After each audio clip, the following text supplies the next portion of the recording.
Shabbat Shalom.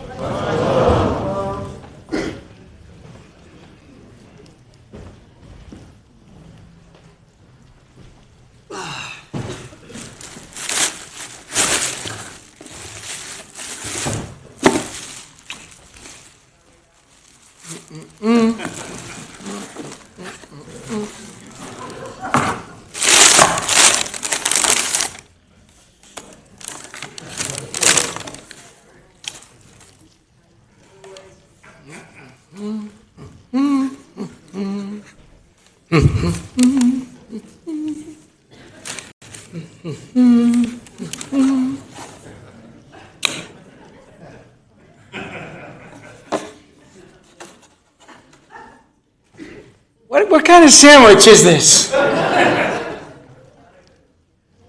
Whose sandwich is this? Who made this up?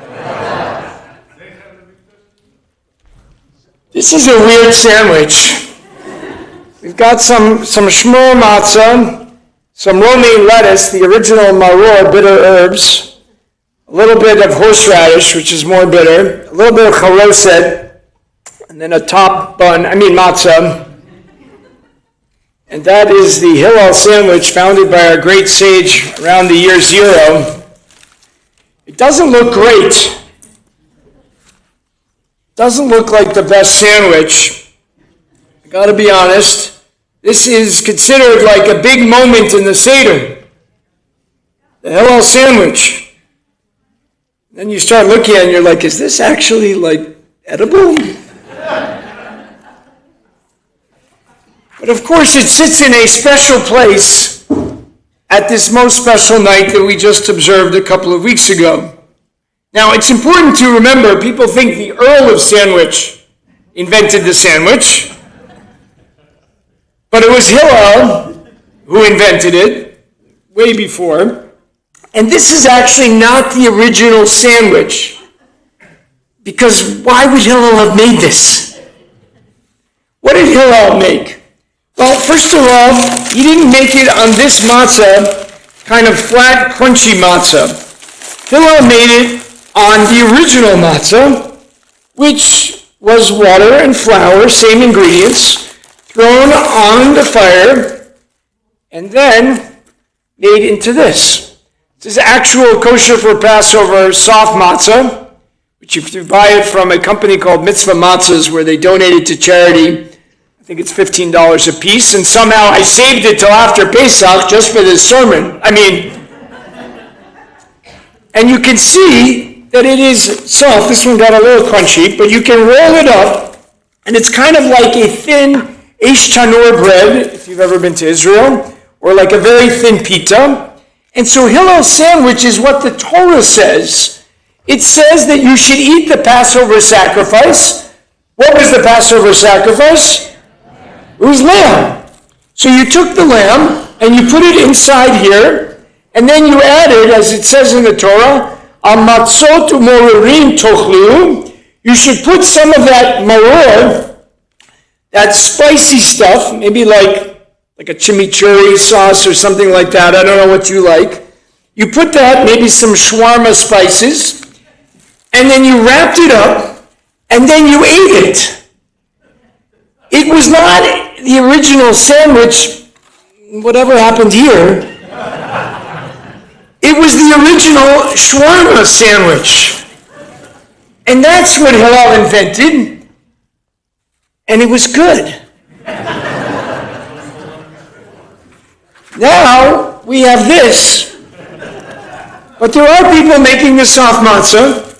David Landis from our own shul makes this. This is actually one of his. He koshers his bread oven and makes fresh, kosher for Passover, delicious matzah. Now, what do we learn here about our tradition? In fact, many traditions. Right? We learn that there's something very powerful about eating, especially when we're eating a narrative. We're actually telling a story and then we're consuming it. Right? This is about making history come alive not merely through song, and we have all of our favorites from the Seder, and not merely through the words of the Haggadah, but also by eating the story. The Seder, the food, tells the story of the Jewish people's redemption from slavery. And we tell it again and again, through questions, through symbols, through multiple tellings, as there are 4 tellings during the Passover Seder. I apologize for getting this a little crummy. Hopefully next time the Torah won't become chametz or anything. Actually, this is all kosher for Passover, it's fine. What's the thesis statement of the Passover Seder? The key line that you internalize the ideas.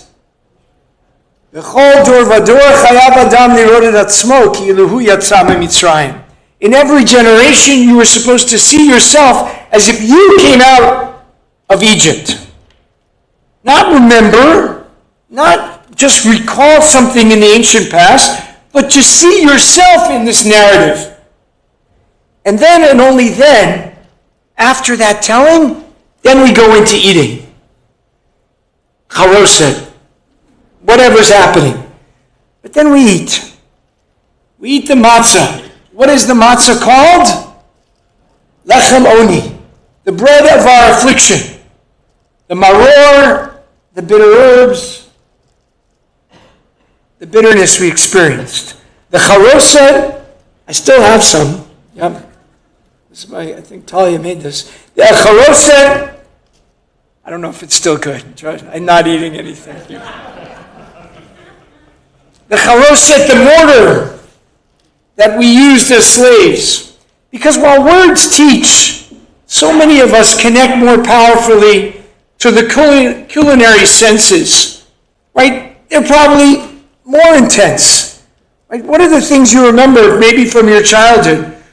Close your eyes and maybe you can smell the soup. Or maybe you can smell the kitchen filling up with that Manischewitz coffee cake with the streusel on top. Why is that so good? It's always sold out. But if you want to carry a story forward, then you really want people to taste it. Because when you eat something, it really becomes part of you, literally. Now, eating in Judaism is not just relegated to the holidays, as I'm demonstrating here, or Shabbat, where we can smell the delicious smell of challah once again. But eating in Judaism is a daily discipline where we are teaching values each and every meal. Judaism teaches that human beings, like all animals, eat, but only human beings can elevate the act of eating into something moral and spiritual. And that brings us to Parashat Shmini, which not only has a very complicated topic, which Caleb took on, Yasher Koach, but also lays out in detail what we can and what we cannot eat in its kosher laws. Nachmanides, Ramban, in the 13th century Spain, tries to make sense of these laws. He writes the following: Ki ha'ma'achalim ha'asurim mitamatim etalev umolidim gasot benefesh. He says that these forbidden foods, trying to understand what's in this list, he says these maybe dull your heart and give rise to a coarseness of the soul. And so what he's saying is, what we consume can actually connect to some deeper part of ourselves, some spiritual value. What we eat shapes what we can become. And so see kashrut not merely about food, but I like to think about it as refinement. It's about cultivating a sense of sensitivity, a spiritual awareness. And nowhere is it clearer than the prohibition of mixing meat and milk. Now, if you're vegetarian or vegan, you're on a level where you don't even have this mitzvah. You're maybe on a higher spiritual plane. But for those who do eat meat, to understand this mitzvah, or for all of us, is to understand that milk represents life. Right? Something that nurtures life, sustenance, maybe even the bond between a parent and a child. But meat is the taking of life to sustain our own life. As the Torah says, don't blur that line. Al tevashel gedi b'chalev imo. Don't cook a kid in its mother's milk. Now, of course, a fascinating mitzvah because animals are not that aware. They wouldn't understand that that is their animal in its milk. It's not for them, but it's for you because you will know what you're doing. And you are meant to cultivate a moral sensitivity. You are to recognize that taking a life is different than sustaining life. That eating is not a neutral act, but is something filled with significance. That's why in an animal, when it's slaughtered in the Jewish tradition, it's done with a lot of intentionality. First of all, how the animal is treated during its lifetime is critical. When its life is taken, there's a blessing to be aware, and any of the spilled blood is covered up so that none of it remains on the earth, but under the earth, in a way like traditional burial. Now, having watched this myself and participating in it, you get it. It's a very visceral experience, and I think a deep teaching. If you're going to eat meat, you have to understand the value of all life. We remember that this was a living being. And in a world today where our food comes packaged in plastic, disconnected from its sources, that awareness of what it actually is and how it got to you is not always clear. And so it has to be taught. It has to be practiced, internalized. I think that's what kashrut invites us to do. It invites us to slow down a little bit, to think, to transform your eating into a potential moment of decision. The great 19th century mystical Rabbi, the Sfat Emet, we love to cite, teaches that through the mitzvot, the commandments, and our rituals and traditions, we are trying to draw holiness from spiritual realms into the physical. As he says beautifully, Kedusha mitgaleh betocha gashmiyut. Where can you find holiness? You can find holiness davka, specifically in the realms that are the most earthly, that you might think are the least spiritual. Eating is one of the primary ways that we can do that. 3 times a day, every day, we stand at that threshold and we ask, will this just be a moment of consumption? I'm just eating because I need this food. Or can it be a moment of sanctification? And the rabbis give us a beautiful image of this. The Talmud says, Shulchano shel Adam mechaper.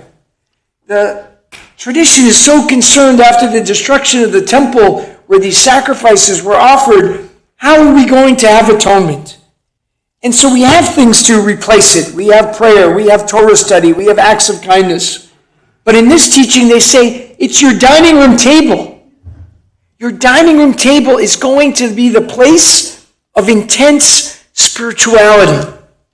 Your table is your altar now, which means every meal you eat around that table is sacred. Not just because of whatever is on the plate, but because of what is said around that table. The stories we tell, the people we invite through Achnasat Orchim into our homes, we are ingesting a kind of meaning. And today, perhaps more than ever, we're always thinking about what we're eating more and more. We look in the supermarket, right? We have people who are gluten-free and it's labeled. We have allergies. We have sustainability. We have those who are vegan or are allergic to things. We're asking questions about our food. And I think that comes right out of our tradition, which then invites us to think even more deeply about them. Not just, is this good for my body, which of course is also a Jewish value because your body is holy. But what is this doing to my soul? What story am I consuming? Because over time, all of these choices, they shape us into who we are. Kashrut has shaped our people for thousands of years. It's no accident that kashrut and keeping kosher has been one of the great forces in Jewish continuity. Across continents and centuries, Jews have remained a people because of what we ate and the fact that we ate differently. The telling of different stories around the table. They passed them down bite by bite, word by word, story by story. So I'll return to my delicious Hillel sandwich. Strange, but totally noticeable and totally filled with a story of history and meaning that reminds us of what took place thousands of years ago in the temple. Because even if the taste is a little bit weird, right, the story is still there. And in a way, it grabs your attention even more than maybe a regular shawarma sandwich. And maybe that's the deeper truth that I want to leave you with this morning. Judaism is not always about perfect experiences or even perfect food. It's about meaningful experiences. Whether it's this softer matzah or the crunchy ones that we eat, in the end what matters is that through our eating, we draw closer to our story, closer to our values, closer to one another, and closer to the divine. After 8 days of crunchy matzah, I hope that's a value that can speak to all of us. Shabbat Shalom.